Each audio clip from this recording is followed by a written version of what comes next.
It's Hump Day. Hump Day! It's Hump Day. Hump Day!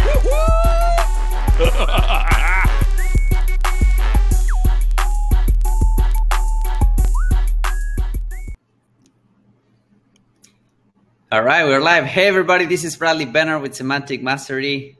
I'm just kidding. This is Hernan Vasquez. How are you guys doing? We're taking over the SEO, the weekly SEO Q&A called Hump Day Hangouts for the 22nd of February today, because our beloved Bradley and the good old Adam, they're out there in Dallas right now for the fun of hacking live. So I'm pretty sure that if they could, they would join. They would probably join later on if they're not too in-depth in a conference or whatever. I have to say some comments. But in the meantime, we're taking over.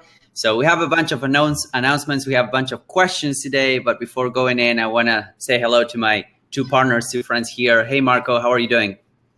Hey, man, what's up? If I can just change what you said a little bit, we're not taking over HDHO. We're actually taking over the world. Right. There you have it. More to come, because we're going to talk a little bit about that in a second. And there's also Chris. How are you doing, Chris? Doing good here. Okay. All right. Okay, guys. So we have a bunch of questions, but before, I just wanted to make a couple of quick announcements. If you haven't done yet and you haven't signed up for the Video Powerhouse video series that we have put together, I recorded and we put together with Adam. It's super interesting. We share a lot of interesting information over there. So if you haven't done yet, go ahead and do so. I'm going to share the link on the events page so that you guys can join and start checking out that series, that video series that I recorded with the help of Adam. And it's basically, it's a lot of good information. Some of it you guys are already familiar with. Some of it maybe you're not, because we go in depth about the importance and the kind of the opportunity that we have as marketers using video marketing, which is huge. You know, like Semantic Mastery is built on the basis of video marketing pretty much. So, and then, you know, I go about different businesses that are also using and leveraging the power. And the funny thing about it is that I read something crazy, like 20% or something, not even that, like 12% of small businesses across the USA are using video marketing to promote their services and products, you know, and they're not using YouTube, they're not using Google. So basically, that's one of the reasons why we created Video Powerhouse, which again, we are relaunching really soon. And it's going to be a super limited launch. Okay, guys. So it's going to be a super limited launch.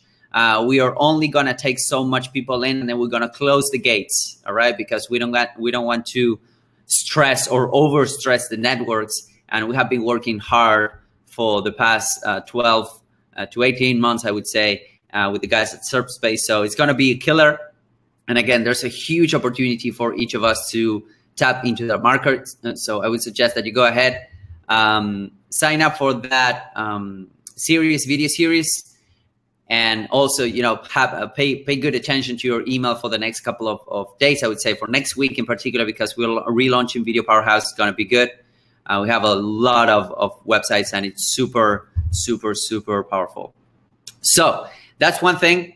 The other thing is that if you guys do not know already, EasyVSL 3.0 is launching shortly. And, you know, I've been using EasyVSL, I would say, for the past year or so, and it's super interesting for the guys out there that need to, you know, really easy solution when it comes to creating video sales letter. If you guys been following us around, you know that we have been using video sales letters for pretty much all of our products, and you don't have to be this interesting. You do not have to be like an internet marketer, or you do not have to be in the digital space to use video sales letter. You know, if you combine the power of YouTube and video marketing with a really good video sales letter that you can rank on Google and YouTube, you can have a killer combo, okay? So video sales letters, you can use them for sell, I don't know, local services, digital, physical products, whatever you want to do.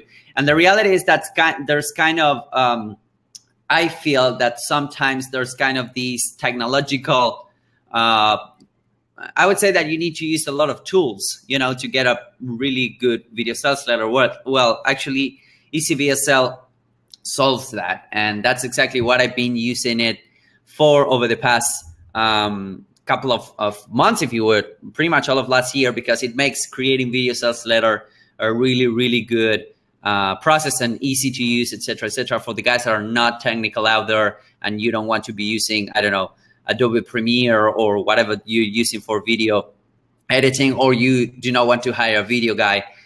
This is a good thing. And there's a bunch of advancements when it comes to the 3.0 version. Like, for example, right now you have speech to text video creation. You have an embedded, this is interesting, you have an embedded audio recorder within that software. So you do not need to go out or bring your audio from another software.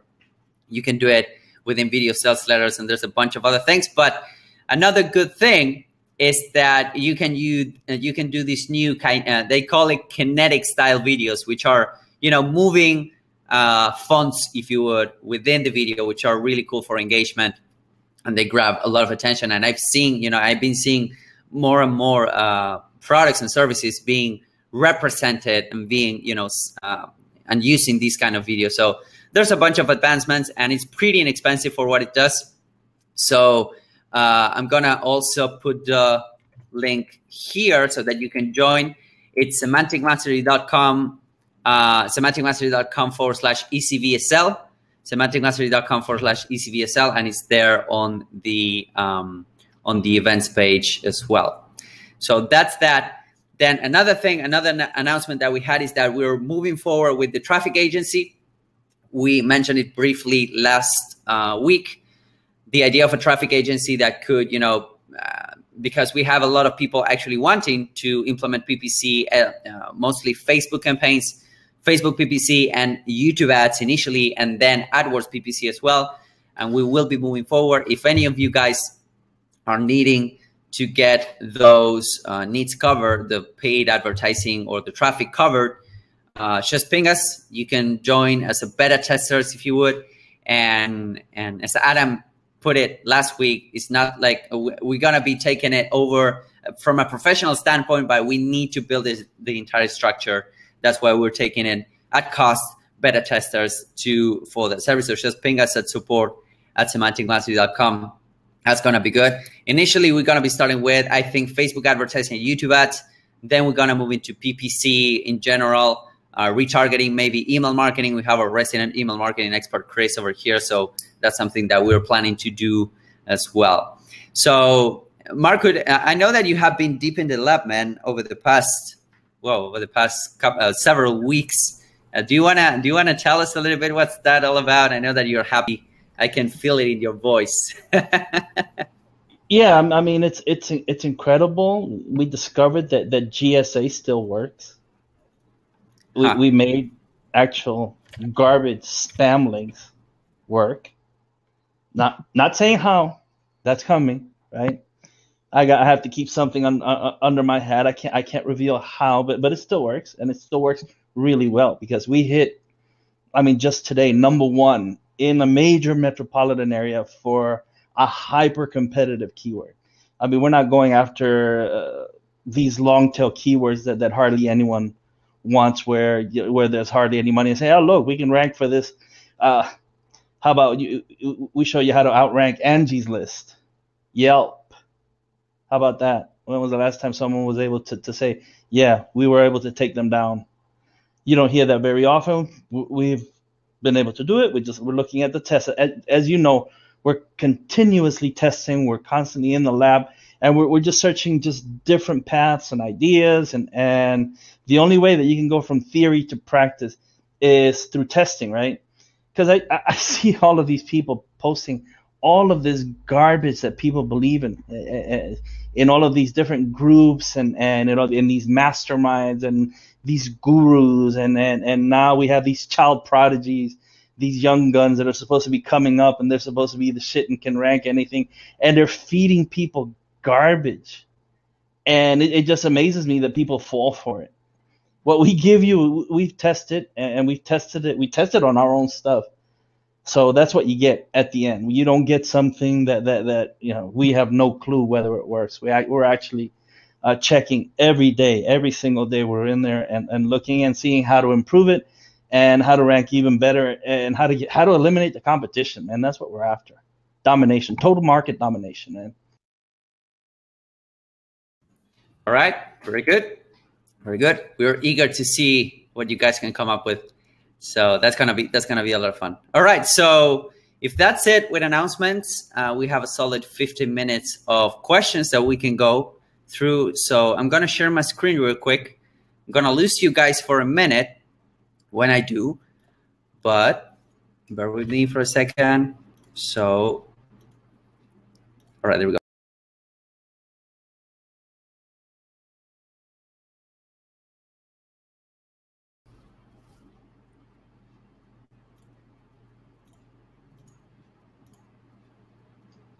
Just let me know when you can see my screen. Yeah, we're seeing your screen now. Okay, very good. So let's jump right into questions. So Ben says, hey guys, if I'm buying a deleted domain to use for a 301 redirect, as long as the main keyword is in the domain, does the link profile matter, even if the domain has low PA, DA, trust flow, citation flow? After pointing saved links with high PA, DA, trust flow, citation flow, that will transfer through. Is that correct? Well, Ben, yeah, from a theoretical standpoint, that is correct. The reality is that the link profile from a deleted domain does matter when you're doing a 301 redirect. That's why we suggest that when you're doing a switchbox SEO domain, like purchasing a domain strictly for doing a 301, I would go with a blank slate domain, a virgin domain that hasn't been touched before. We're saying that because the only reason that you're actually buying that domain is because you want to have detachable link shoes, meaning you want to point it to target A today, but tomorrow you want to point it to somewhere else, or you want to kill it. However, the history of that domain, and if it has actual backlinks, it will skew your results. It will impact your results, okay? That's why we are saying that if you're trying to do this strictly from a switchbox SEO style of, from a switchbox SEO perspective, that is doing this from a 301 perspective only, I would go with a completely pristine new domain that you're positive that hasn't been used before. You can go for a, you can use the main keyword, but that's not relevant actually. What's relevant is that, it's a 301, it's a pure 301, not a 302 or whatever other thing you're trying to do. It's a pure 301, number one. And number two, all of the history of that domains need to be blank. Like even better if it has absolutely no history, because again, the links and the history of that domain will impact in the 301 that you're doing, in the target. And you do not want that. You want it to be kind of a mirror, if you would, or a switchbox, a real switchbox. After pointing saved links with high PADA trust flow citation flow, that will transfer through. Is that correct? Yeah, it will. A portion of it will transfer, not 100% of it will transfer, because there are some link shoes loss on the 301. That's my experience anyways. But after doing that, most of it will transfer, but only if the domain, again, is a blank slate. It has to be a brand new domain, because again, the link profile will matter if you're doing a 301. Do you have any comments on this, Marco? Like on the 301 side of things? Yeah, I'm a little confused by the question. If it's simply to mirror the website where it's a straight switch box, then yeah, I mean, you're just better off just buying a domain and making it brand new and mirroring whatever website it is that you're redirecting the juice at, because the purpose for this is to be able to shut it off at will, or to point it at another website, a PBN or whatever. That's the purpose of a switch box, if that's what he's talking about. And if not, then of course the link profile is going to matter. It's going to matter a lot, because if you have garbage links, that's what you're passing through.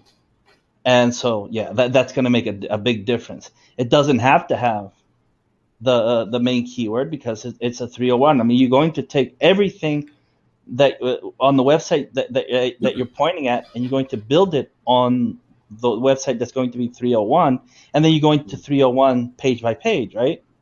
And then you're going to do all of your SEO through that 301 for protection. That's how I'm reading this. Because that link profile, that's what throws me off. Yes, of course it's going to matter, but it depends on what it is that you're doing. Right. Yeah, I guess it depends, Ben. If you're purchasing a 301, because we have been using blue chip backlinks, for example, to purchase these domains that have great backlinks, but we are searching for that link profile. Even if it is one backlink from CNN, for example, or Wikipedia. So yeah, it does matter. So number 2 also is the registration level redirect just as effective as a hosting level redirect? Is one better than the other for passing links along? Well, good question. In my experience, the htaccess redirect is faster, to pass link shoes. I don't know why, but I've seen results faster, and I've seen a couple of people actually reporting back the exact same thing.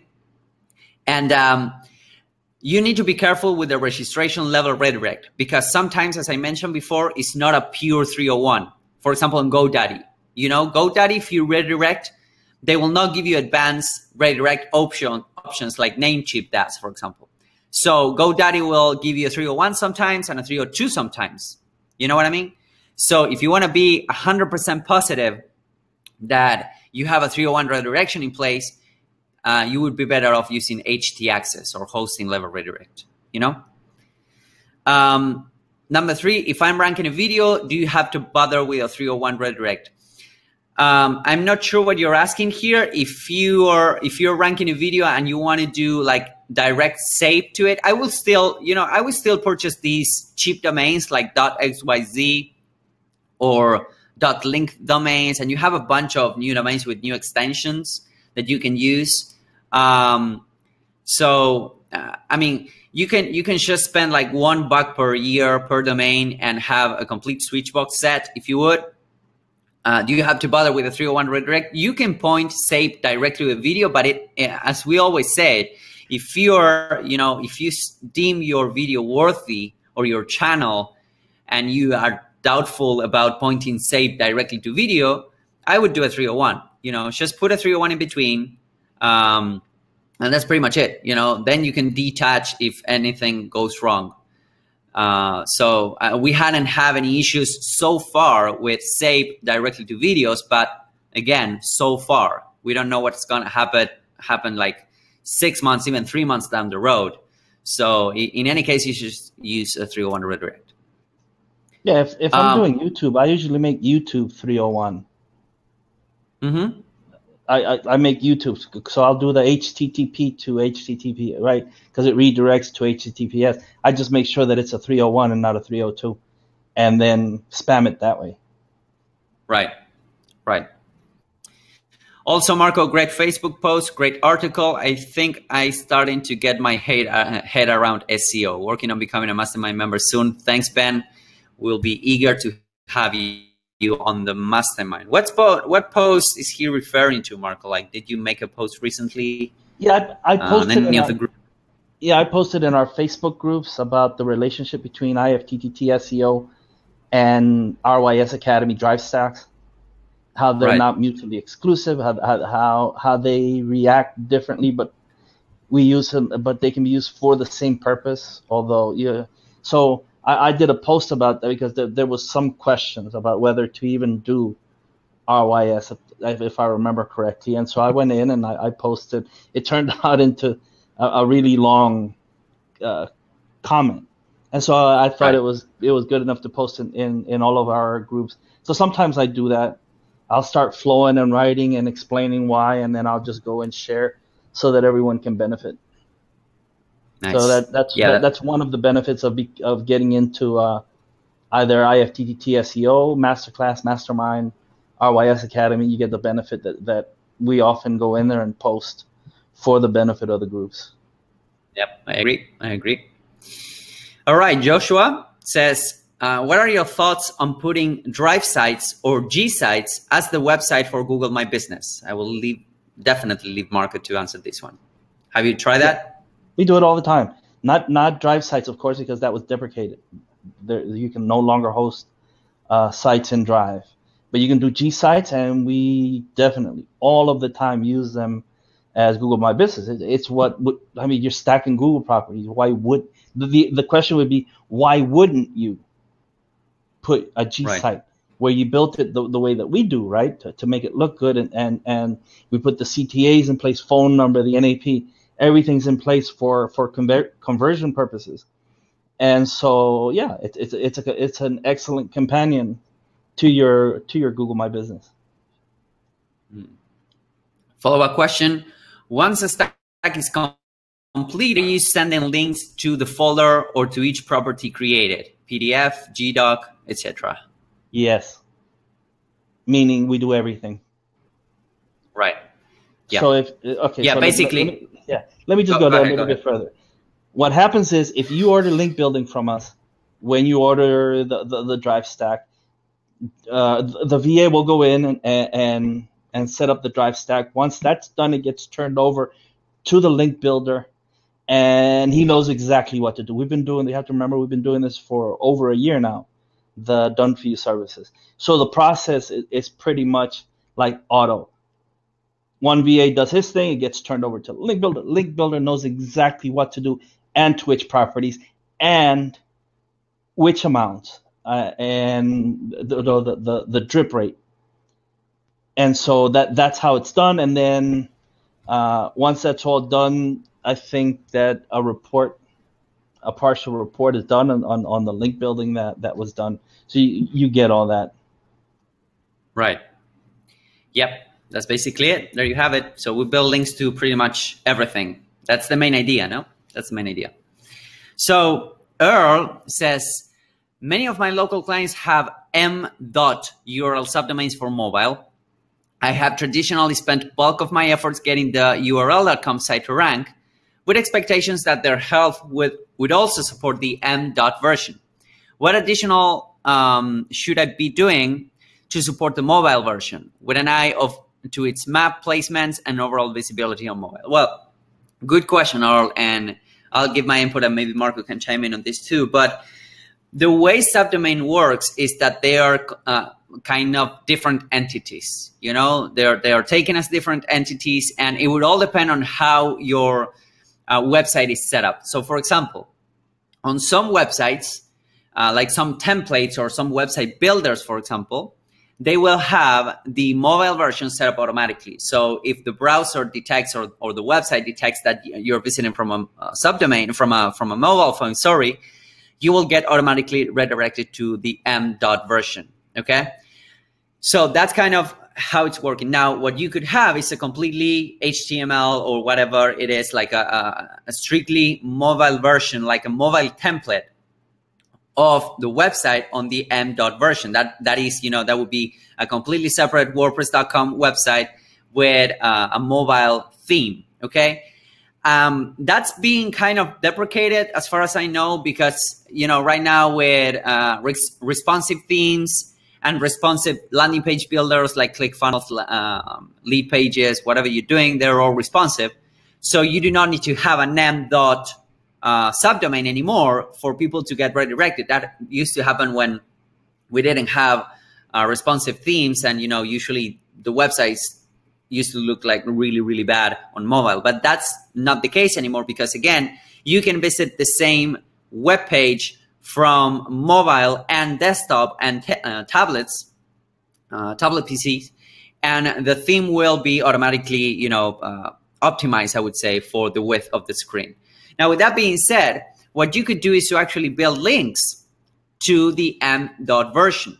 You know, you can, if it is a completely separate entity, meaning if you have the ability of going, you know, add schema, and maybe you know, add the AMP plugin that we have developed with Semantic Mastery, or, you know, have an accelerated mobile page on that subdomain, I would strongly suggest that you do so. Because, again, if you want to do maps placement and visibility on mobile, you need to understand now, Earl, that, you know, I would say 60% of the traffic that goes through Google or Facebook is mobile, you know? So if it's treated differently from the main domain, meaning that you have the ability of go in and actually tweak the code from that subdomain, you can build links, you can treat it as an additional property. As we would, you know, as I would, for example, if I set up different money sites on subdomains, I would treat them completely differently. Like, of course, if you focus on getting the url.com site to rank, that will benefit the subdomain and vice versa. That's why subdomains are still really, really powerful. You know, so I would focus on building links and local directories that can point back to the m.version of the website.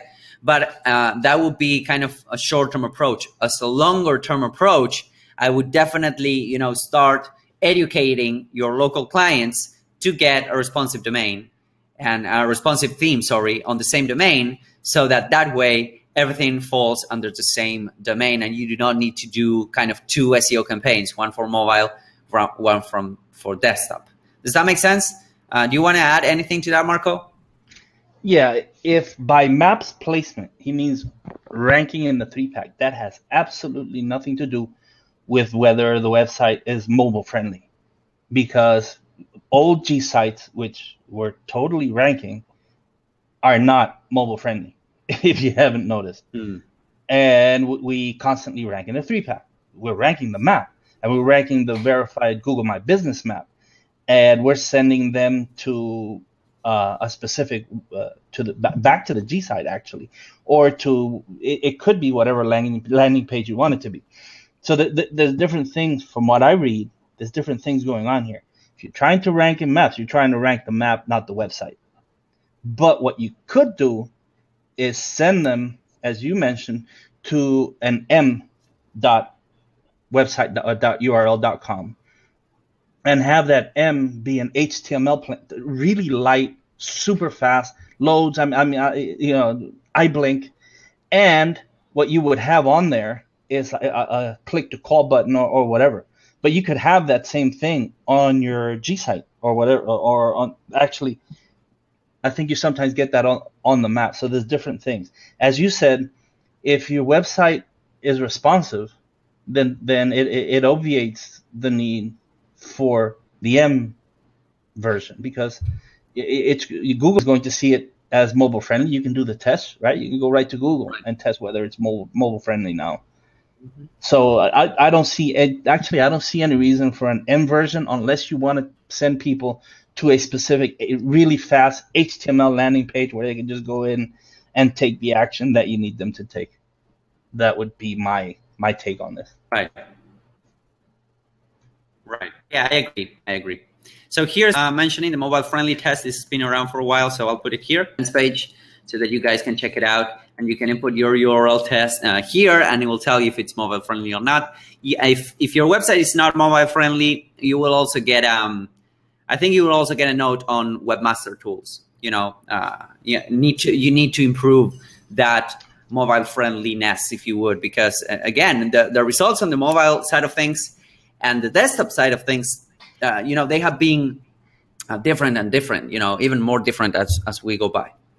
And just one last thing. If it's mobile friendly and it's still slow, then you could run into problems, which is why you might want to have an HTML landing page, just something just super fast that just load, and that'll take care of some of the speed problems that you're running into.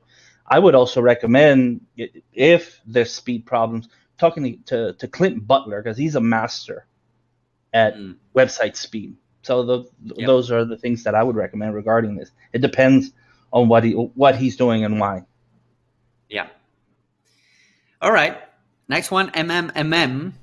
Do you still recommend building sites out on subdomains? Are the main domains still protected from any aggressive SEO done on the subdomain? Would you recommend a site's blog to go on a subdomain, blog.site.com? Any change to this strategy you would use? Thank you. Well, yeah, I mean, we have been mentioning that briefly. We still recommend building sites out on subdomains. The blog.site.com strategy works really well. However, and as we keep saying, we keep repeating, anything worth your while should be protected. So if you have a client website, for example, or if you have a really good money site, or if you have, you know, a really dear project, or even if you're doing a blog for your wife or your girlfriend, believe me, I've been there. If you try to spam a subdomain on those cases, it might work right now, but it would, you know, it won't work. Maybe it won't work 6 months down the road, and your website will get penalized. You know, so that's what we're saying. Treat it with care. Be mindful of, you know, the long-term approach. The blog.site.com strategy works really well when your main website is not a WordPress site. You know, when you have a client, for example, as Earl had, like, you know, a client that comes with another technology.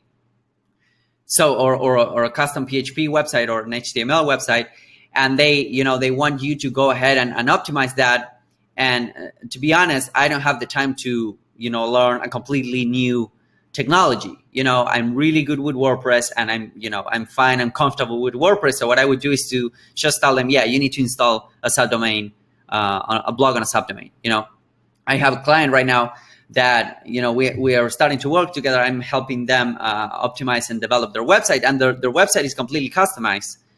And, you know, they're trying to get me to go into their CMS and see how we can start building a blog, and say, no way, you know, you need to install WordPress on a subdomain, and we'll go from there, you know? So the changes to the strategy, you know, there are not many changes, but be mindful that any spam could come back and bite you in the future, you know? So again, you can use 301s, you can use, you know, tier link building for that IFTTT from the subdomain. You can syndicate to an IFTTT network. There's a bunch of things that you can do to protect that subdomain. If you have a trash domain that you want to test, go ahead, you know, but nothing worthy. John asks, since Google is killing off their My Maps app for good next week, I was wondering if you guys had thought of a workaround for the maps aspect of RYS tags vaporizing. What do you think, Marco? First of all, he's absolutely wrong. Sorry, but Google is not killing off My Maps. As a matter of fact, it was just redone last year. What was incorporated is the Map Maker app. So I think he got the two confused. My Maps is what's being used right now. It's going to continue to be used. We're going to continue our RYS stacks with My Maps and doing all of the awesome things that we can do through the My Map. So John, and if you're in RYS Academy, this should have been posted in RYS Academy, by the way, because now people are going to think that RYS stacks are going to stop working because Google is killing off My Maps, which again is not true. Right. Okay, Brian asks, is there any benefit from using a video-based blog over typed content? It is easier and more engaging to use video. Will the SERPs pick up keywords? Thanks, Brian McKay. Okay, Brian, great question. And it's funny because, you know, we have been talking about the opportunities that you have using video marketing for your business earlier on. And I strongly suggest that you go ahead and submit and sign up rather for that video series, because over there we tap into that particular topic, you know, video marketing. Now, there's a bunch of benefits using a video-based blog over type content. Number one, videos, you know, they're far more engaging, as you are correctly stating. When using videos, when doing videos, when producing videos, you can reuse the content over and over again. We are a testimonial of that. We are the example of that, because as much as we would like to post more often on Semantic Mastery blog, you know, all of us are quite busy right now. So what we're doing is to transcribe, for example, Hump Hangouts, you know, and we have that posted beneath the video on the website. And that's pretty much, you know, what we're doing when it comes to video, to content for the vlog, rather, you know. So what you need to understand is that video marketing and video production has a lot of benefits. One of them, again, being the possibility of reuse the content. Like transcribing the content, you will have your content needs covered for the blog. You can rip the audio and upload them to SoundCloud, for example, and create a podcast. You can, take still shots of the video. And if you're good with Photoshop, you can upload those to Facebook, Instagram, I don't know, whatever you want to do, So that's number one. Number two is that I read, doing this research for the Video Powerhouse series, that 62% of the queries have videos on page one. 62% of the queries, the search queries on Google, have a video in it, on page one. And you will have an increase of 32% in the click-through rate if you start using videos and if you get a video ranked on page number one on Google. Not only that, but Google is the number one search engine in the world, and YouTube is number two search engine in the world. So if you have a video rank on YouTube and if you have a video rank on Google, just imagine the possibilities and the amount of leads that you can get. So it's not only about posting those videos to your website, but it's about the additional traffic that you can get from the video if you are uploading them to YouTube, for example. Because again, you can rank on YouTube. I have a couple of videos rank on YouTube on my own channel. Semantic Mastery has, a bunch of videos on page one of YouTube, and those videos then bring a ton of traffic, to Semantic Mastery blog, to these events, etc., etc. So that's another of the benefits. The third benefit is that I haven't seen any kind of video like auto video blogs de-indexed whatsoever yet.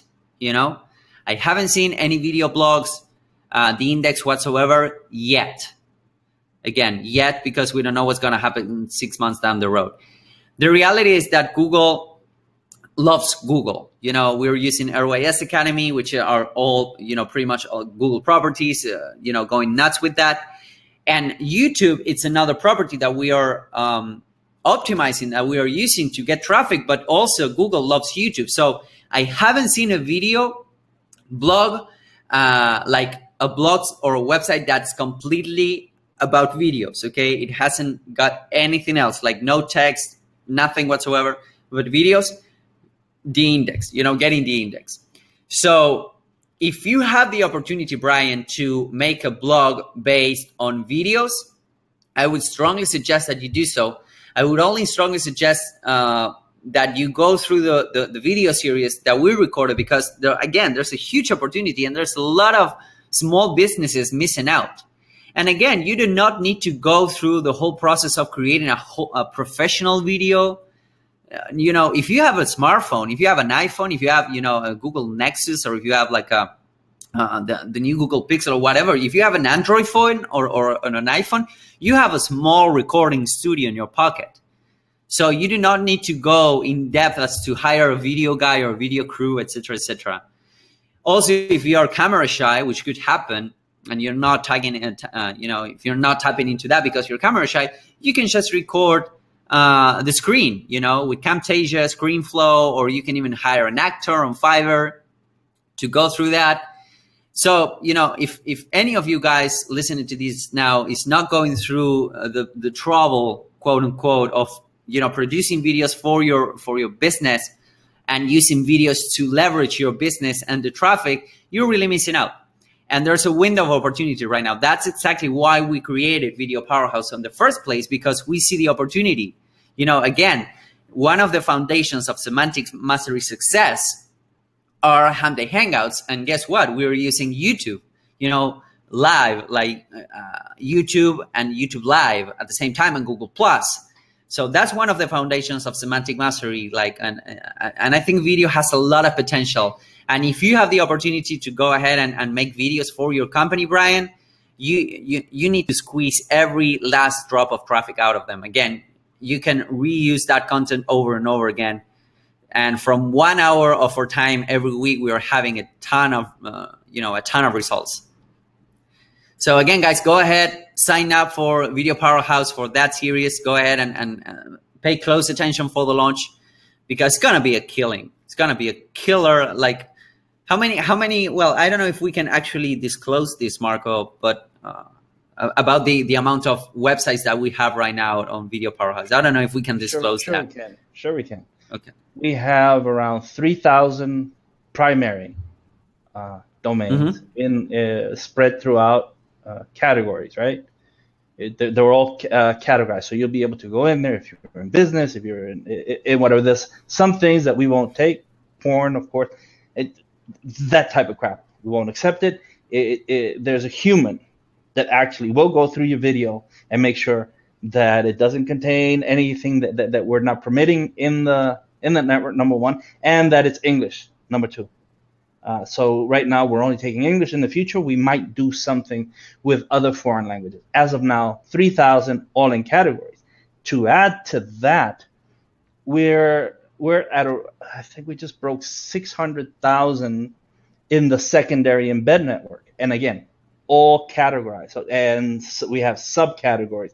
So more than likely, you're going to hit your niche. If we don't, then we still have a general category where we have, I think it's around 800 root, 800 domains, 800 primaries. Of course, in the primary embed network, we are building. The build team is busy throwing IFTTT networks around it, so that one will actually turn into around 20 embeds, correct? Because it goes into the main domain, and then the IFTTT network will take care of spreading the love around into the IFTTT network. So think of all of the damage that you're going to be able to do using that. You do that, then you go into the secondary embed network and add additional. Oh shit! I'm sorry. I just blanked out. Relevant. I'm sorry. No, additional relevancy, right? Right. With the additional embed network. I blanked out for a second. Sorry, but yeah. I mean, it's something that we've worked at really, really hard. It's not just a relaunch. It's something that's totally new and unique and very different from what it was. What I would say to him also is that if 62% of results show a video, it doesn't mean that it doesn't show a website, right? Or some other type. So there's actually a double opportunity. There's an opportunity to rank a video and to rank your content. We sometimes, right, we take up 3-4 places in the top 10 with different methods and different properties that we use. So 62% show video, 38% won't show a video.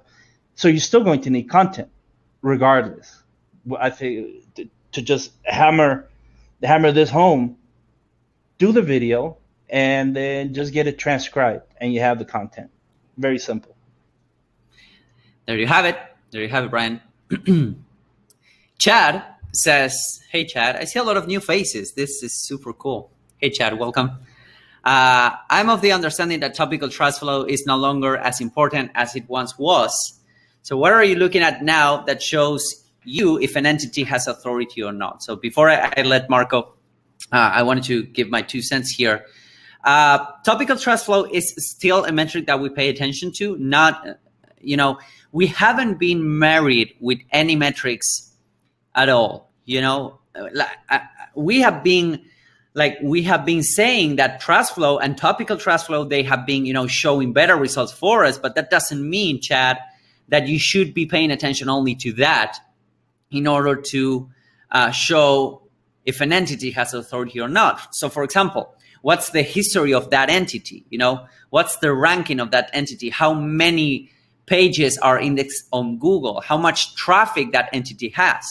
A great, for example, when I'm looking for Web 2.0 networks, and when we are looking for Web 2.0 networks, for example, for IFTTT SEO Academy 2.0 update webinars, we go through SEMrush and we input those networks, and we can see on SEMrush, we can see the ranking history, if you would.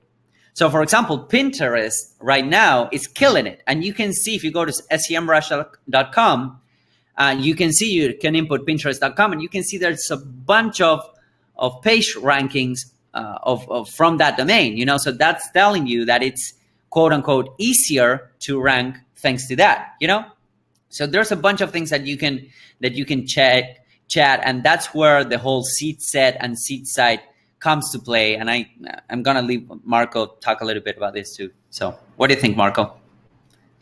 Yeah, from what we've been doing, we build our own seed sites and seed sets, so to speak, with IFTTT or with syndication.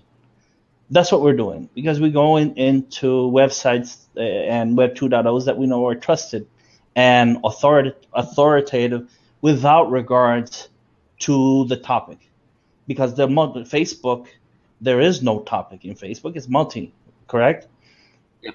But there's also other things where this is where I when I take on, and I don't know how much of this I should be talking about, but when I take on a coaching student, I charge a lot of money, right?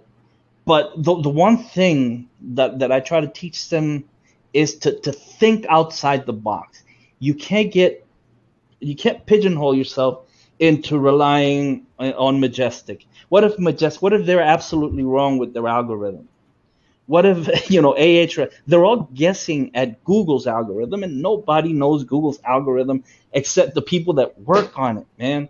And so what I say is, say you're in a home construction industry or any type of home service, correct? And you want to quote authority, for example. So we don't recommend doing wiki, because that's what everybody does. So I go really broad, right? I try to go architecture. Architecture is totally relevant, and so maybe so I'll do a quick search on architecture, and I'll come up with the MIT, with the architecture school, with the School of Architecture, and there's a website called architecturaldigest.com, which is considerably authoritative. And I'll look at their, if I can get, I'll link out to MIT. I know I probably can't get a link out of MIT, but I'll try to see who is linking into MIT and see maybe I can get a link off of those, see which of those are relevant to whatever it is that I'm doing. Now, coming down a little bit further, and I always say this, go to This Old House, go to Bob Vila, go to Home Depot, go to anywhere where you can maybe drop a comment, a good comment, a quality comment, something that adds value to the conversation and that's going to stick, that the mod won't get rid of. Just wherever you can, something that's relevant. So here is where you should be, and what you take from this is that it's relevancy that we're after, not so much metrics, because we know, because we've done it, you can inflate metrics to whatever you want just with pure spam, right? But the relevancy, that's hard to fake, because you know that these websites, these are trusted and authoritative in the niche. That's what we're after. Right. Okay, so let's see. Jordan is asking who can eat the most brisket tacos. Adam or Bradley going to run a Marco type experiment on this. Go ahead, Jordan. Let us know of your results. That would be fun to see.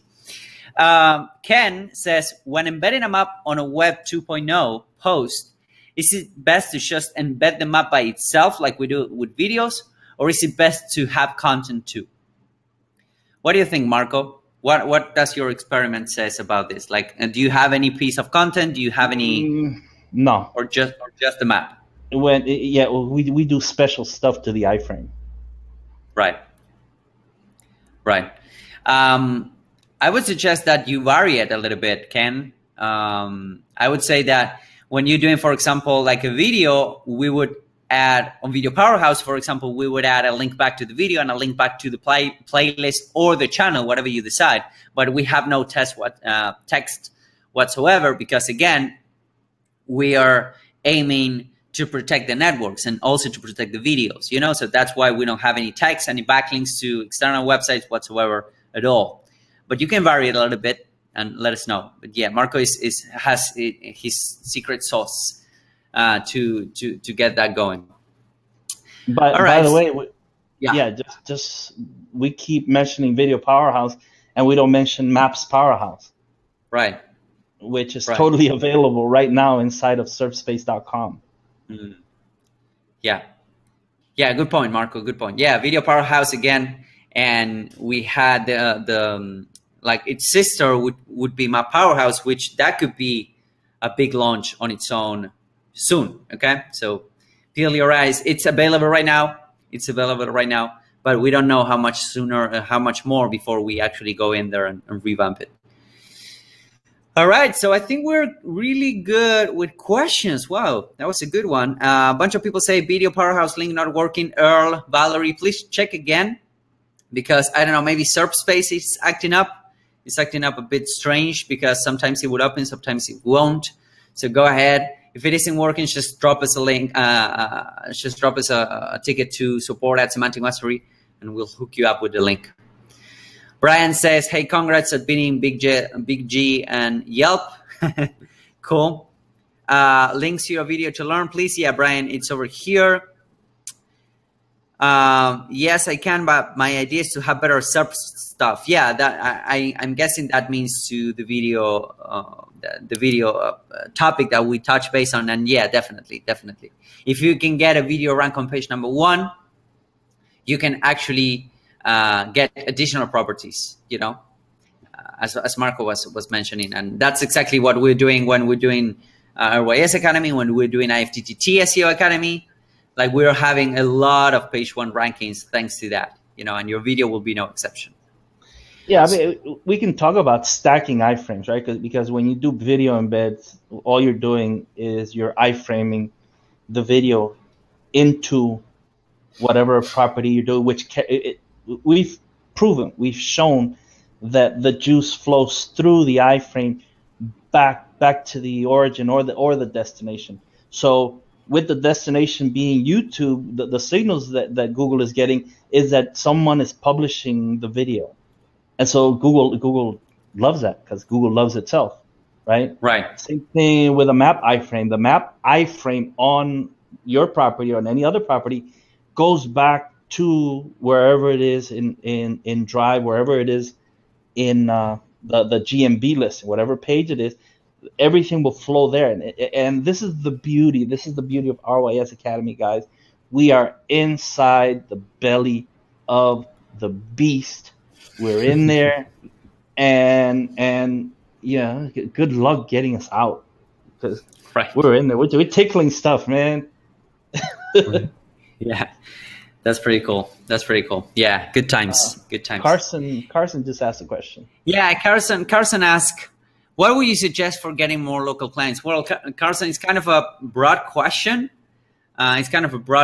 But Bradley, actually, he had the the VMail prospecting course revamped. But it's going to be strictly for Video Powerhouse users. You know, so if you get into Video Powerhouse, you can get that course, but I don't think it's gonna be available for the public, you know, unless we convince Bradley and Adam otherwise. But initially, that's a really good starting point. Because again, it will show you step by step how to prospect those local clients, how to get them, how to reach out to them. And it's a really cool strategy. But again, Carson, you need to be part of Video Powerhouse. So I would suggest that you wait until the launch of Video Powerhouse so you can get that. And, you know, then you can rank those videos that you're doing for local clients using Video Powerhouse as well. I would add yep. that we're on episode 120 of Hump Day Hangouts. That means 120 hours of information. Imagine that 120 hours of answering questions is available in our YouTube channel. It's youtube.com/Semantic Mastery. Go there, go to the channel search, and just drop your question. How to or do the search. How to get more local clients, or just do local clients, and you'll see how much information comes up just from that. While you're waiting for Video Powerhouse to open, and you should be one of the first in the door, man, because it's just totally going to kill. Yeah, I mean we keep getting into it, but we just put on so much work. so many hours, so much time, so much money. That I mean, how long have we been talking about it since we started, right? Yeah. We've been at this for months and months and months, just redoing. I think it was April of last year, April or May when I took over. Yeah. And we decided that, we need to redo it. So think about how much time, effort, how much work, how much money's been invested into the back end so that this works for you guys who are doing video. Not only doing video, because this can complement, of course, your website, because iframe on the website will go to YouTube. People in YouTube watching the video, if you've done your cards correctly, if you've done everything, they will click over to the website. So it works just everywhere to bring traffic back to your website or whatever property it is that you have. Wherever you want them to take action, you can lead them. All right. Okay. So I think that's it. Thank you, guys. It's been a pleasure. It's been amazing. So thank you, guys, once again. We're going to end pretty much near. So let me turn off the screen share off. Elevator music for Hernan. There you have it. Okay. Yeah. Hernan looks like Bradley. Yeah, for some reason. Yeah. If I turn off this, I look like Bradley. If I know, there you go. All right, guys. Thanks a lot for being here tonight, for being here today, and it's been a pleasure. Thanks, Marco. Thanks, Chris. And peel your eyes, peel your ears, because Video Powerhouse is coming and it's gonna swallow a market on its entirely. So thank you, guys. We'll see you tomorrow. For those of you that are on the mastermind, you will also have Marco, Chris, and I present over there, and the rest of you, we'll see you next week. Yeah, I've got some good stuff for the mastermind guys tomorrow. So, yep, make sure to join tomorrow. Bye, everyone. All right. Bye. Bye-bye.